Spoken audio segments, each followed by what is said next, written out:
Porque una sola vida no es suficiente, entre tazas de café y copas de vino, enfrentamos la realidad a fuerza de letras, viviendo un libro a la vez. ¿Nos acompañas?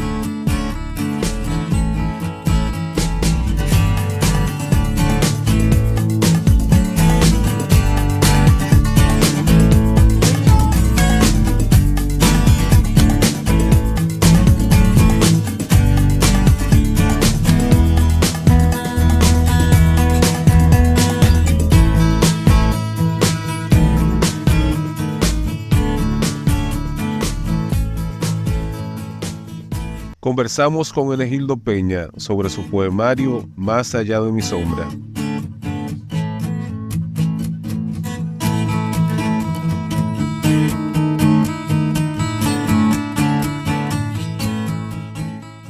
Enegildo Peña nació en Santiago de los Caballeros, República Dominicana, en 1965. Forma parte de la promoción de poetas de los 90. Es uno de los más activos promotores literarios de la ciudad cibaeña. Director y fundador del taller literario Virgilio Díaz Grullón y de la revista Voz Literaria del Curso Aguas, cofundador del Círculo de Escritores de Santiago y miembro fundador del taller literario Litera. Poeta, escritor, periodista y promotor cultural. Ha ganado premios de poesía, ha publicado poemas y estudios en la prensa. Textos suyos han aparecido en antologías como Juego de Imágenes y Antología del Ateneo Insular, colección en la Interior Bodega.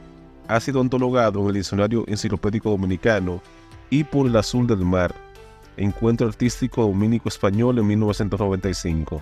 También aparece antologado en los libros premiados de la Alianza Cibaeña.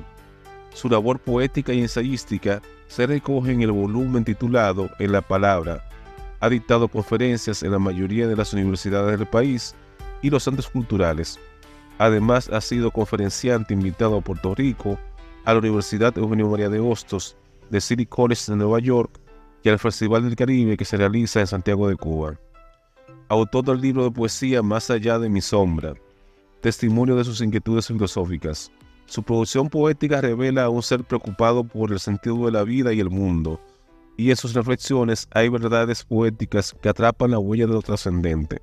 Esto lo dice el doctor Bruno Rosario Candelier en su antología interiorista.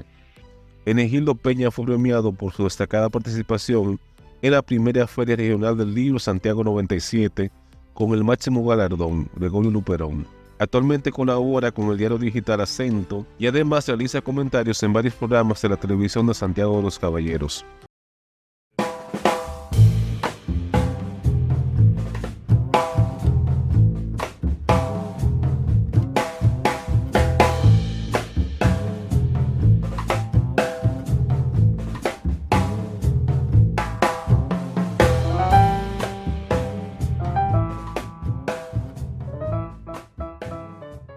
Voy a leer un poema de mi primer poemario Más allá de mi sombra, editado por el Círculo de Escritores de Santiago a través de Ediciones Imposibles. Y este es un poema muy personal porque narra el novenario de la muerte de mi madre.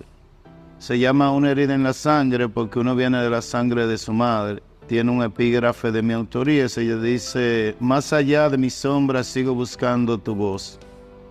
Sangran mis heridas en los ojos del ser, al tejer el misterio de una sombra que camina. Una voz me dice su penumbra es inminente, busca el vestido inmutable de su rostro.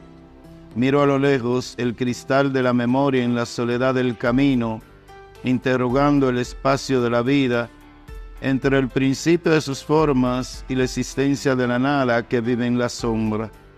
Se va cerrando la noche donde la realidad busca su lenguaje y despierta mi agonía. Madre, una voz escucha tu silencio. Hijo, la muerte es una sombra que camina. Y de esa manera, amigos y amigas, iniciamos un nuevo episodio de Tertulia Literaria Papel Maché, un podcast dedicado a la difusión de la literatura desde la República Dominicana.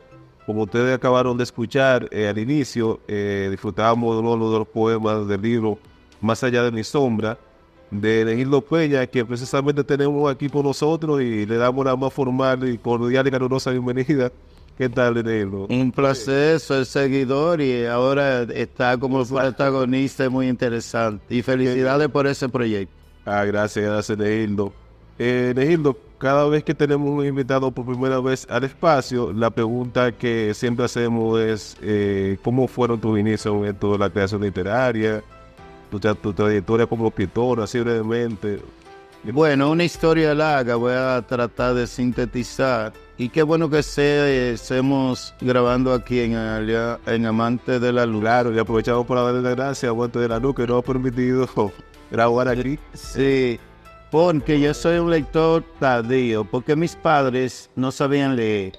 Entonces, cerca de aquí, al lado del cementerio, tenían una fonda de vender comida. Y cuando yo empecé a leer, después de grande, con el famoso libro de Nacho, que la pedagogía moderna ahora rechaza, pero que yo le digo a mi papá. Hay que reivindicar a Nacho. Sí, sí. Y entonces yo empecé y venía aquí a leer. Esa biblioteca la cerraban a las 9 de la noche. Cuando yo salía a las 5 de ayudarle a mis padres, venía aquí. Yo recuerdo que siempre empecé a leer los clásicos. Y que tengo entendido que esta es la Biblioteca Pública de Santiago. De Santiago. Esta es una de las primeras bibliotecas más antiguas que tiene el país. Y es dirigida por una directiva, ahora es Carlos Manuel Estrella, el periodista, que es el presidente, y una gran trabajadora es la poeta también y escritora Carmen Pérez Valerio. Entonces aquí yo empecé y recuerdo siempre que cuando leí el primer tomo de los clásicos, me encontré con una palabra que me fascinó, que decía: la verdadera universidad hoy en día son los libros. Y eso me marcó. Entonces mi formación básicamente se debe a la lectura. Es autodidacta, ¿cierto? Yo quería estudiar filosofía y letras. Después de viejo, no había eso cuando llegó la UAS a Santiago, y estudié comunicación social. Y después también hice una maestría en lingüística aplicada a la enseñanza del español. Pero nada de eso me ha enseñado lo que me han enseñado los libros. Yo creo, y por eso dije la primera frase, los libros son el manantial de la sabiduría. Y yo creo mucho en eso. Si de alguna formación tengo, se lo debo a eso. Publiqué mi primer libro, Más allá de mi sombra, en el 93, un año antes. 31 años ya. Sí. Eso pasa. En esa fecha mi mamá había muerto un año antes, por eso se llama Más allá de mi sombra, porque persiguiendo la sombra de mi madre. Luego publiqué uno que se llama En la Palabra, que incluye Silencio de mi cuerpo, que es un poemario, y reúne también, en el 2002, reúne también ensayos. Luego de eso publicamos la primera antología de la poesía contemporánea de Santiago. Publicamos Entrevistar es Pensar, un encuentro con la cultura, y luego publicamos el primer tomo de Historia de la Literatura de Santiago, que se puede encontrar en Amazon. Y ahora que estoy terminando varios libros de mi autoría, incluyendo una antología literaria que va a ser publicado el mes que viene, en junio, para celebrar el 30º aniversario del taller Virgilio Díaz de Grullón.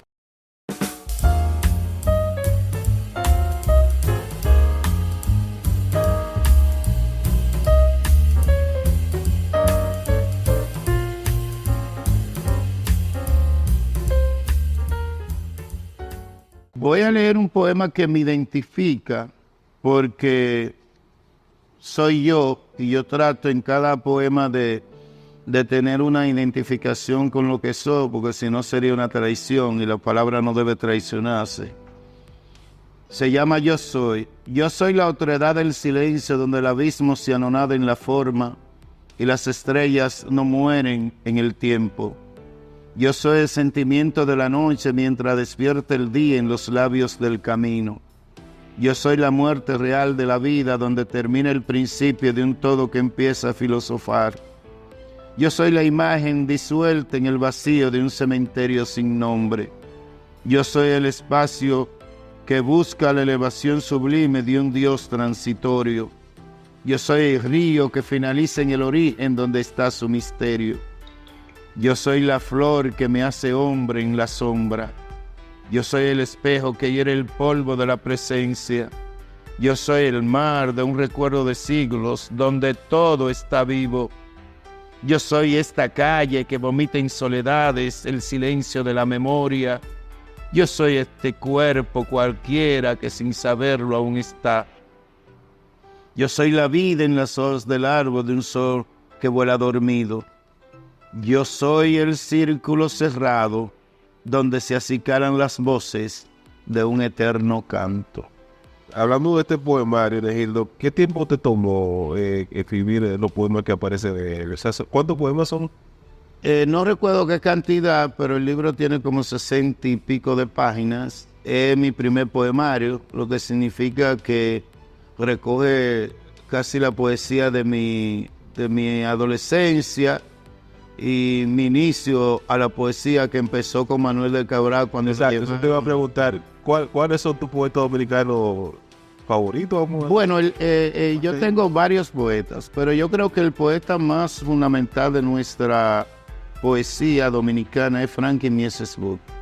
Okay. Yo creo que hay pocos poetas en nuestra lengua que puedan tener la estética, la metaforización, el simbologismo que tiene Frankie Mieses Buck. Y el segundo es Santiago, que es Manuel de Cabral, que para mí es el poeta más pluratemático. Él trabaja la poesía negra, la poesía metafísica, tiene una Huésped de Secretos, tiene también hasta una poesía metafísica social, tiene Compadre Mon, que es un registro de la cultura de la región del Cibao, tiene Chichina Busca el Tiempo, que es el gran poemario comparado tal vez con el de Domingo Moreno Jiménez, La hija reintegrada, que para mí son los dos poemas fundamentales. Después de esos dos poemas uno nunca como que ha querido escribir un poema a una hija de uno. Eso le digo yo a mi hija. Bueno, sí, un tema puede ser espinoso el tema, puede desviarse por camino que no. Sí, bueno, pues no es. Sí.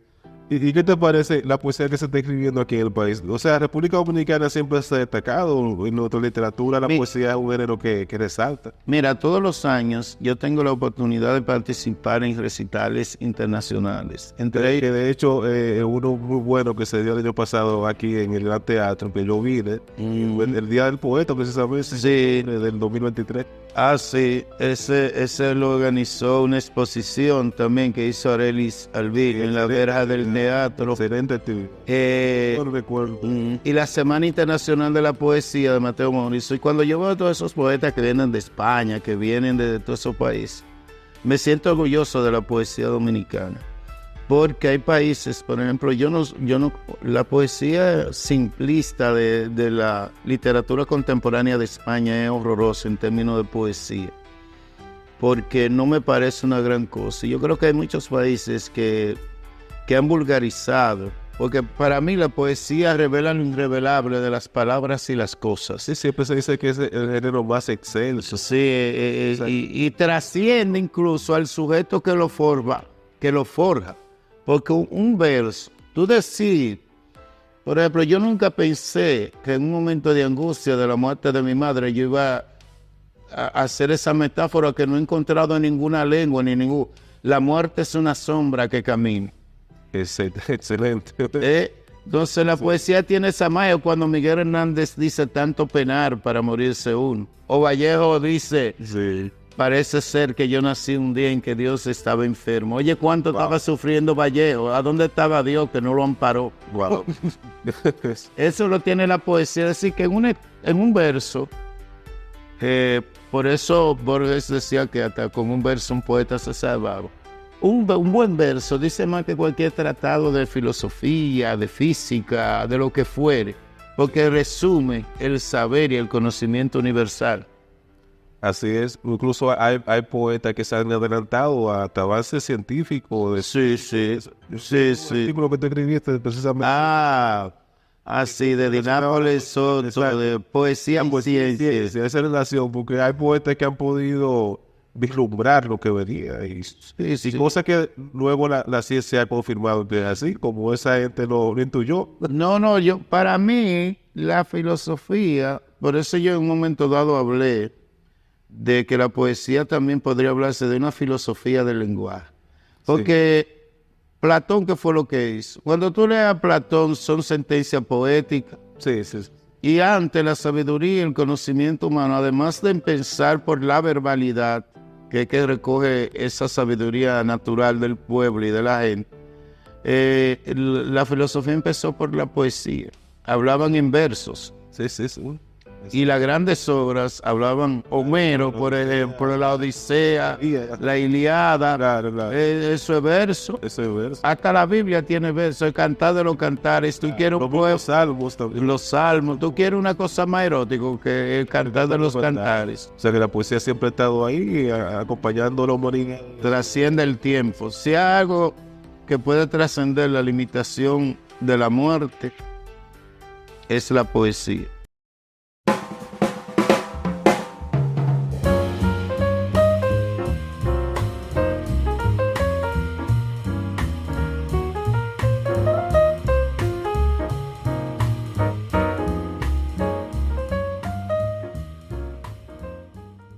Este poema tiene algo que dice: a sabiendas de la muerte de un pasado, pienso en el silencio de mi sombra. Y se llama un lamento. Recuerdo una vez que Pedro Segris me hizo un trabajo sobre este poema. Yo nunca pude conseguirlo porque era en última hora. Y tiene un epígrafo que dice: tú eres el mar y eres la muerte. Un lamento se escucha bajo las espumas del ser, al soñar la tierra el placer del agua y vivir la muerte en la eterna presencia. Su forma se refleja más allá del agua, ordenando las dormidas luciérganas, como el Dios que hurga en las tinieblas del vacío. El ojo sueña el suicidio de la luz en la imaginación del tiempo, donde el crepúsculo eco de una voz ha roto su imagen. Hermenegildo, ¿cómo tú ves la política cultural actual del Estado Dominicano? ¿Qué tú crees que el Estado debe hacer para realmente impulsar la cultura en la República Dominicana? Lo primero que aquí se empezó a hacer, yo participé en un diagnóstico en el gobierno de Leonel Fernández se creó el Consejo Nacional de Cultura con la intención de crear la secretaría que en esa época se llamaba, y se hizo un ministerio que saliendo del gobierno Leonel la dejó formada. ¿Qué significa eso? Que ese ministerio iba a congregar todas las políticas culturales del Estado Dominicano. Pero en la actualidad eso no pasa así, eso se ha ido desintegrando. El Ministerio de Cultura le han quitado casi todo, le quitaron el área de los museos. ¿Cómo puede haber un Ministerio de Cultura y no ser el responsable de los museos dominicanos? Y el asunto acuático, que también pertenece al material intangible de la humanidad, tampoco está de cultura. Entonces han desarticulado eso que era una de las metas fundamentales del sector cultural de la República Dominicana y de los intelectuales, y han convertido eso en un intelecto. Lo primero que hay que hacer es que eso está muerto. La acción cultural, ¿cómo es posible que se celebró el Día Mundial del Libro, que era la fecha para hacer la Feria Internacional del Libro en Santo Domingo, y ni siquiera se ha anunciado en qué fecha se va a hacer? Ni se menciona. Ni se menciona. Se dice para si se va a hacer. Entonces, pasado septiembre. No se sabe nada. No se sabe nada. Y primero es que los gobiernos no ponen una gente que sepa de eso. Yo creo que el único presidente, y no quiero hacer política con esto, pero hay que ser honesto, que sí le preocupa la cultura es Leonel Fernández. Sí, sí. Después ninguno. ¿Cuál presidente del país, desde Danilo a la fecha, tú has ido a mencionar la palabra cultura en un discurso? O citando un libro. Yo nunca oí a Danilo citando un libro. Abinader tampoco lo he oído citando un libro de cultura. Ni diciendo, Gabriel decía Márquez, yo me leí 100 años eso. El único que hace eso es Leonel. Eso, esa es la verdad. Entonces, ¿qué pasa? Cuando nosotros salimos del ministerio, dejamos la reformulación de la ley que ya está obsoleta, y se hizo la ley del libro y la lectura, se hizo la ley de la biblioteca, se hizo la ley de cine. ¿Qué era la idea que no le han dado seguimiento? Es crear una especie de código de leyes culturales. Correcto. Por eso se hace la de mecenazgo. Sí. Entonces, ¿por qué? Porque como estableció la UNESCO en la década de los 90, no se puede hablar de desarrollo económico ni social ni humano si no se incluye la cultura como un elemento fundamental, porque es hablar de un desarrollo sin alma. Claro, porque una de las cosas que siempre se dice, bueno, la República Dominicana es el país de Latinoamérica que ha crecido más en los últimos 50 años, su PIB, ¿verdad? Su Producto Interno Bruto. Pero ¿qué pasa? Que eso, como tú dices, es un reflejo de ese crecimiento y desarrollo económico. Debe ser la cultura.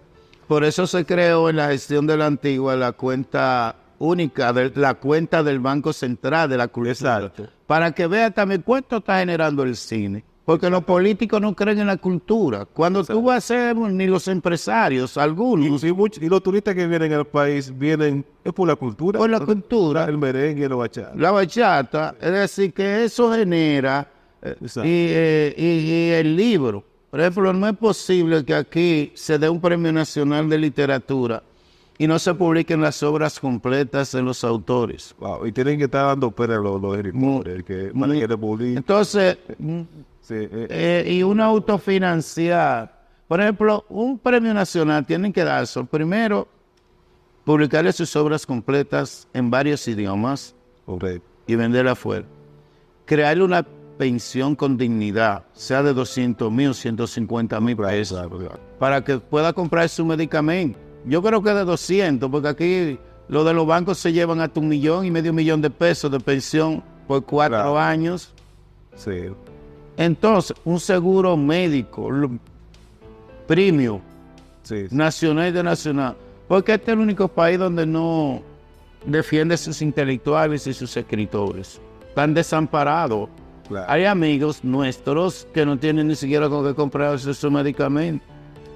Y el gobierno ni siquiera un plan de vivienda. Es más, los escritores dominicanos no tienen aquí ni quien lo entierre. Yo por eso propuse una vez que le hiciéramos un panteón a Santiago, en Santiago, para los escritores locales.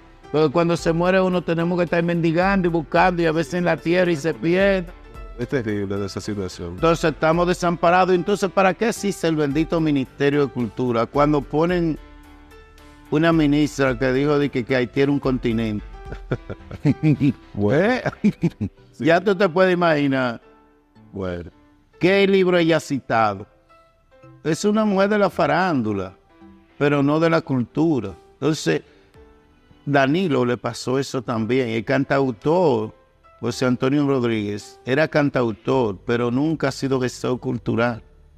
Exacto, porque una vez se confunde eso, como tú eres escritor o tú eres artista, eso No, aquí se confunde eso. Aquí que tú eres poeta, ya tú asumes que eres gestor cultural. No domina la lengua, el idioma y ya te llamas En el escritor. caso tuyo, tú has sido gestor cultural, porque tú, o sea, tanto en el sector público como en el sector privado, ¿verdad? Sí, sí. No, yo empecé en la década de los 80, en la Perpetuo Socorro, en mi barrio de Pueblo Nuevo, que queda cerca de aquí. Sí. Hacer gestión cultural. Además tengo una especialidad en gestión cultural con el Ministerio de Cuba y el Ministerio de aquí y ambas universidades. Pero lo que yo sé de cultura tampoco lo aprendí ahí. Lo que te quiero decir es que la gestión cultural es una especialidad. Sí. Y hay diferentes áreas. Hay de animación, hay de administración cultural, pero aquí no se entiende eso. Aquí el hecho de ser artista, ya yo soy gestor cultural, cree también que el gobierno tiene que mantener y hay que darte empleo. No. Entonces, no necesariamente la experiencia demuestra que los artistas son gestores. No todos los artistas. Por ejemplo, cuando al ministerio le dan a un músico, ¿qué hace? Lo único que hace es la música. Sí, sí, sí. Por eso yo nunca me dejé llevar de eso. Yo trabajé la cultura en los barrios, la cultura en la casa, en las instituciones. Yo recuerdo que te conocí a ti en el Festival Cultural Hermano Mirabal de 2009 en Tenares. En Tenares. Sí, me lo conocí. Sí. Sí. Y yo iba a todo, pero yo me llevo de eso. Entonces, además voy a promover la poesía y la literatura. Y la poesía, que es lo que más me gusta. Exacto. Que es lo único digno. Es lo único que el mercado no ha podido prostituir, es la poesía. Porque sí, ni se vende ni se compra. Es así. Es puro arte. Es puro arte. Por eso, si alguna cosa yo quiero hacer y poder dejar, me gustaría que sea a través de la poesía. ese va a ser tu legado. Sí, Dios, ve sobre la poesía como tan compleja que a veces lograr un buen poema en la humanidad y que eso permanezca no es una tarea fácil. Exacto. Espérate el poema de los dones de Borges. O de Octavio Paz: soy hombre, duro poco, miro hacia arriba, las estrellas escriben sin entender, comprendo que también soy escritura. Y en ese mismo instante alguien me deletrea.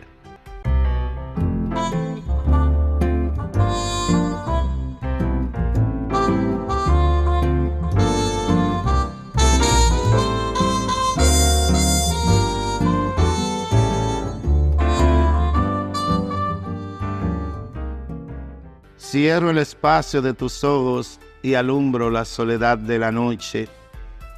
La vida camina en la voz del viento entre la sombra del fuego eterno. El fantasma de tus manos en los ojos de la sombra medita. En la herida de una voz he nacido carcomido de espumas. La sombra muere y mi rostro cubre la memoria de la nada. Abro la cortina, hiriendo el rostro a la sombra de mis ojos. El espejo del viento camina bajo la sombra de una flor. Hoy he muerto en la congoja de una flor, sin saber por qué. Vivo en la palabra, porque es la voz de mi sangre. Hermenegildo, al principio de la entrevista tú mencionabas el taller literario Virgilio Díaz de Grullón, que tú eres uno de los fundadores, entiendo, ¿verdad?, del taller. El creador. O sea, que más todavía. Háblanos un poco de esa trayectoria del taller. Tengo entendido que ya este año, ¿cuántos años? 30 años. Porque fue fundado, sí, el mes en junio, 30 de junio. Fue fundado en 1994. O sea, que estamos casi ya celebrando. Sí, estamos organizando, tenemos el acto principal es una antología que estamos haciendo, ya está en diagramación de los miembros del taller. ¿Cuántos miembros tiene el taller actualmente? Bueno, el taller tiene como... Eso fluctúa. Eso sí, eso tú sabes. Pero ahora hay como 8. Lo que pasa es que el taller... Sí. Hay gente, tú sabes, que llega con esa ufla. Yo soy poeta y llega con un reguero de mascotas. Y cuando ve la realidad y empiezan a darle criterio y cosas, se abre. Porque en los talleres entiendo que uno debe entrar con la bandera de la humildad, ¿verdad? Sí. Que le critiquen. No, y en un mundo tan complejo como la literatura. Exacto. Sí. Entonces, una de las cosas que tiene la literatura dominicana es la ñoñería. Sí. Por ejemplo, el escritor dominicano se cree un genio y nadie lo corrige, pero en las editoriales como Alfaguara tienen sus correctores. Claro. Yo recuerdo una amiga famosa, no voy a mencionar, muy internacional, muy famosa, que un día vino a la feria y le mandó a los correctores una novela, dice yo, pero esta no fue la que yo escribí. Y aquí se ponen, por ejemplo, a mí no me gusta corregir casi poesía porque soy muy cortante. ¿Sí? Y la gente dice, no, pero que yo te entrego un poema y tú me entregas 4 líneas. Digo, bueno, pero eso era lo único salvable. Todo lo que estaba ahí, todo lo que estaba ahí ya estaba de más. Entonces, el taller es eso, es para pulir, para formarse. Yo lo hice en vida. Quise reconocer a Virgilio. Porque don Virgilio estaba vivo en ese momento. Sí, estaba vivo. No, él venía todos los años y creamos un premio que llama Reconocimiento al Mérito Virgilio Díaz Grullón. Que para los extranjeros hay que decir que Virgilio Díaz Grullón es uno de nuestros principales cuentistas del siglo XX. Sí, no. Yo tengo de la tradición de la cuentística dominicana Juan Bosch. Sí. Llamémoslo a ese costumbrismo, lo local, lo muy dominicano. Sí. Ahora, el aspecto ya más universal de las técnicas contemporáneas es Virgilio Díaz Grullón. Introduce los aspectos psicológicos en los personajes, que eso casi no existía. Recoge también el concepto de la urbanidad. Es decir, lleva la literatura a la ciudad, los problemas urbanos, que es un tema que está tratando mucho en poesía ahora. Sí. Tuve la gente hablando mucho de los poemas de la ciudad y de los referentes de la ciudad. Y ese taller hemos podido ya este 30 de junio, vamos a cumplir 30 años. También estamos en los preparativos de reconocimiento. Sí, que todos los años ustedes hacen un reconocimiento, que aprovecho para volverte a agradecer el nombre del taller literario Francis Libro Luis Young, que nosotros recibimos un reconocimiento en el último aniversario, ¿verdad? El año pasado. El año pasado, sí. Y nosotros estamos haciendo eso porque yo creo que los escritores hay que entregarles su cosa en vida. Yo no creo en reconocimiento póstumo. Sí, hay que... Porque tú no haces nada, como por ejemplo, hay tanta gente que hemos reconocido. Y el taller, y eso yo lo digo en el anexo de la historia del taller, toda esa gente que ganaron premios nacionales de literatura, primero fueron reconocidos por nosotros.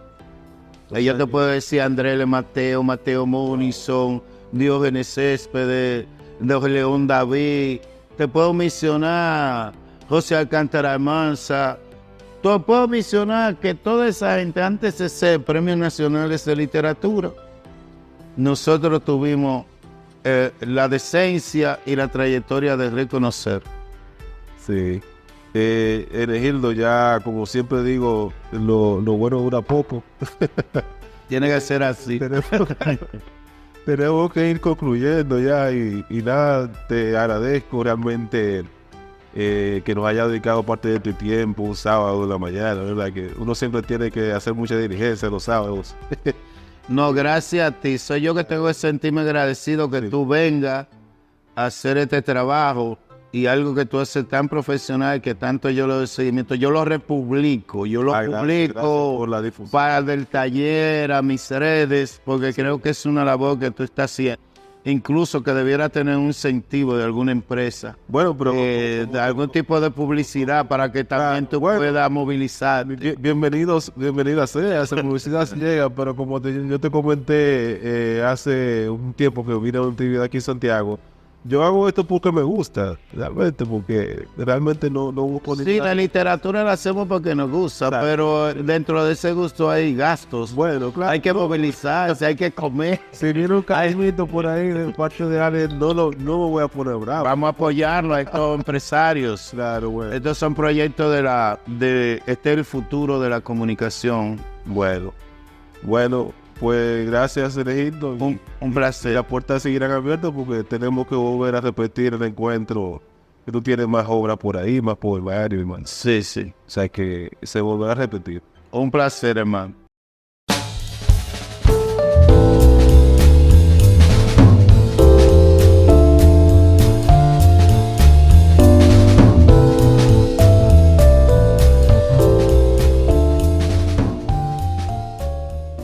Y así concluye una entrega más de Literatura Literaria Papel Maché. Agradecemos que nos hayas acompañado y te esperamos en el próximo episodio para seguir viviendo un libro a la vez.